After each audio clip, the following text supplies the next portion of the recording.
Bismillahirrahmanirrahim. Assalamu alaikum. We're going to start our second practical. It's about the kingdom Animalia. Okay? We'll be studying about the different characteristics of kingdom Animalia and the different phylums that belongs to kingdom Animalia.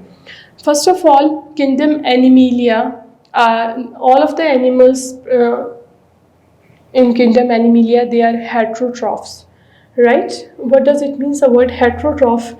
It means that they cannot make their own food. They depend on other living organisms for fulfilling their requirement of the nutrients. ठीक है, जितने भी इनको nutrients चाहिए, amino acid, fatty acid, glycerol, glucose, vitamins and minerals, जितनी भी animals की requirement है वो दूसरे लिविंग ऑर्गेनिज्म से पूरा करते हैं.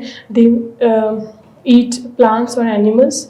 ठीक है, ये दूसरे प्लांट्स और एनिमल्स को अपना फूड बनाते हैं और अपने न्यूट्रिशनल जो रिक्वायरमेंट है उसे पूरा करते हैं. यूकैरियोटिक, किंगडम एनिमेलिया में जो लिविंग ऑर्गेनिजम्स हैं वो यूकैरियोटिक है. The word you means true and karyotic means nucleus. They have a true nucleus. It means that their genetic material DNA is covered by a nuclear envelope or a nuclear membrane. They have a nuclear membrane and they also have double membrane bounded organelles such as endoplasmic reticulum, plastids, Golgi body, mitochondria, etc. They are multicellular. The word multicellular means their body is made up of more than two cells, right? ये दो या दो से ज़्यादा sales पर मुश्तमिल है सारे किंगडम एनिमेलिया की लिविंग ऑर्गेनिज्म की बॉडी. ये यूनिसेलुलर्स की तरह एक सेल पे मुश्तमिल नहीं है. No cell wall. Kingdom Animalia में जितने भी लिविंग ऑर्गेनिजम्स हैं उनका सेल वॉल नहीं मौजूद. उनका जो आउटर मोस्ट कवर है सेल का, जो आउटर मोस्ट मेम्ब्रेन है, that is cell membrane, plasma membrane, right. No chloroplast. ठीक है, जैसे कि किंगडम प्लांटी में या animal like protist, plant like protist में, किंगडम प्लांटी और प्लांट लाइक प्रोटिस्ट में इनके पास क्लोरोप्लास्ट मौजूद होता है.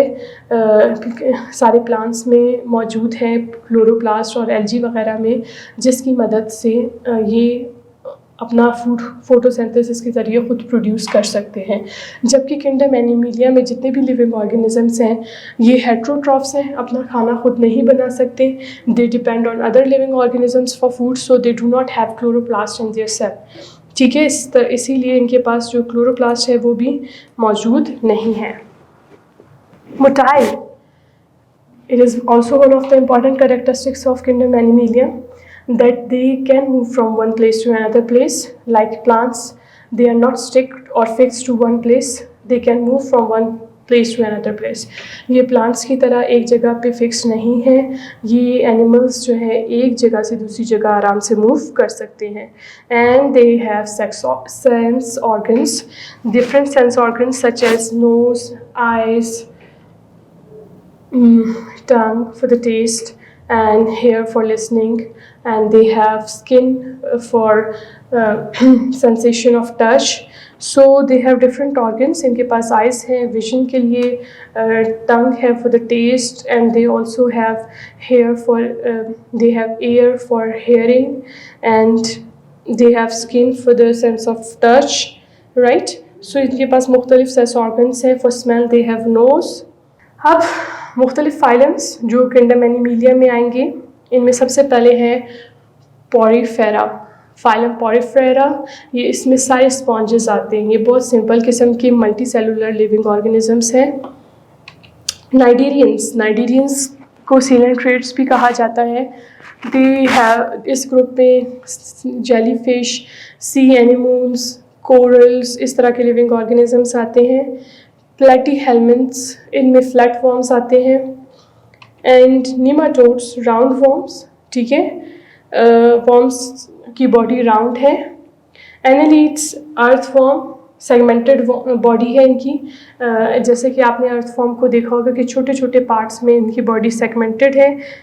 मोलस्क, शेल्ड एनिमल्स, इनमें जैसे कि हमारे पास जो स्नेल वगैरह है और ये मोलस्क्स में आते हैं.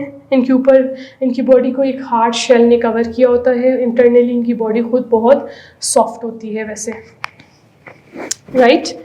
एंड आर्थ्रोपोड्स, इनमें इंसेक्ट्स आते हैं, स्पाइडर्स आते हैं। आर्थ्रोपोड्स इनकी बॉडी के 3 पार्ट्स में डिवाइडेड हैं, 3 मेन पार्ट्स में। काइनोडर्म्स, स्पाइनी स्किन्ड, इनकी बॉडी के ऊपर काइनोडर्म्स की बॉडी के ऊपर स्केल्स होते हैं, स्पाइन्स होते हैं। कॉर्डेट्स, इसमें से वर्टिब्रेट्स आते हैं and others.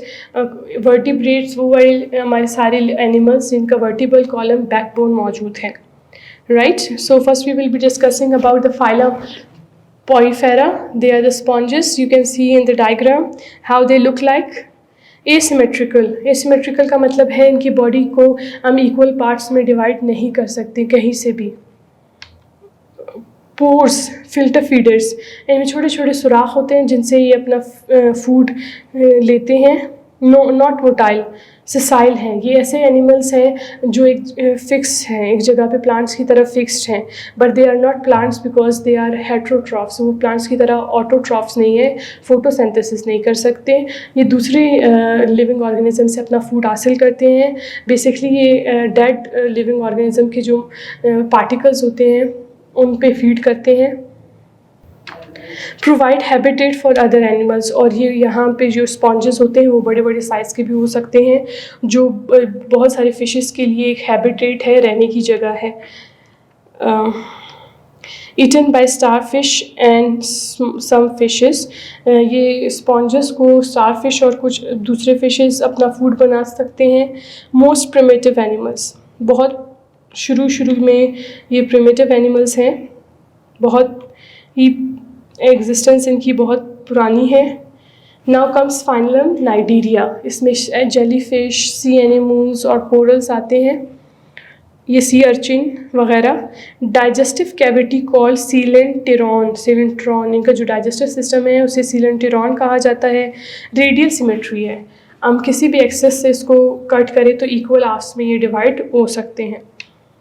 Predators feed on crustaceans, ये प्रीडेटर्स हैं, दूसरे लिविंग ऑर्गेनिजम्स को किल करके अपना फूड बनाते हैं, स्पेशली ये क्रस्टेशियंस को अपना फूड बनाते हैं।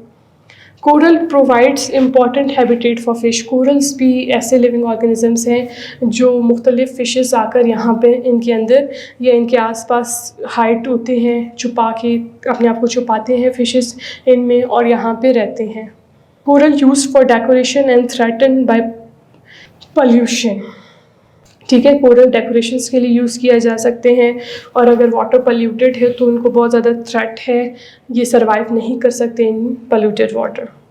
ऑल हैव स्टिंगिंग सेल्स, ये अपने आप को किसी चीज़ के साथ स्टिक कर सकते हैं। Now we will move towards another phylum that is called platyhelminthes. Platyhelminthes ये जो है फ्लैट फॉर्म्स हैं, ये प्लेनेरिया, टेपवर्म, फ्लूक इनकी एग्जाम्पल है। यहाँ पे आप प्लेनेरिया को देख रहे हैं इन द पिक्चर, ठीक है। लिवर फ्लूक, प्लेनेरिया, टेपवर्म, ये सारी इसकी एग्जाम्पल है। बायलैटरल सिमेट्री, इसको हम सिर्फ एक ही एंगल्स एक्सेस से कट करके इनको 2 इक्वल हाफ्स में डिवाइड कर सकते हैं। 2 मिरर इमेजेस इसकी बन सकती हैं। हेड रीजन एंड ब्रेन, जो सफिलाइजेशन है इनकी, जो cephalization is the part that has head and the brain region. Acoelomate, no body cavity, इनके अंदर जो है डाइजेस्टिव सिस्टम या body cavity internally space, empty space मौजूद नहीं है। इनकम्प्लीट डाइजेस्टिव सिस्टम, 1 ओपनिंग, इनका जो डाइजेस्टिव सिस्टम है वो इनकम्प्लीट है कि for the eating and for the removal of waste they have just 1 opening. Some are parasite in digestive tract, ठीक है। ये डाइजेस्टिव ट्रैक्ट में कुछ जो प्लैटीहेल्मिन्थिस हैं, जैसे कि हमारे पास ये हमारे डाइजेस्टिव सिस्टम में या ह्यूमंस के या दूसरे लिविंग ऑर्गेनिज्म शीप वगैरह की ये पैरासाइट्स हैं, इनके डाइजेस्टिव ट्रैक्ट में मौजूद हैं। In early 1900s, models aid them to be thin. Thank you so much. That was the end of the practical.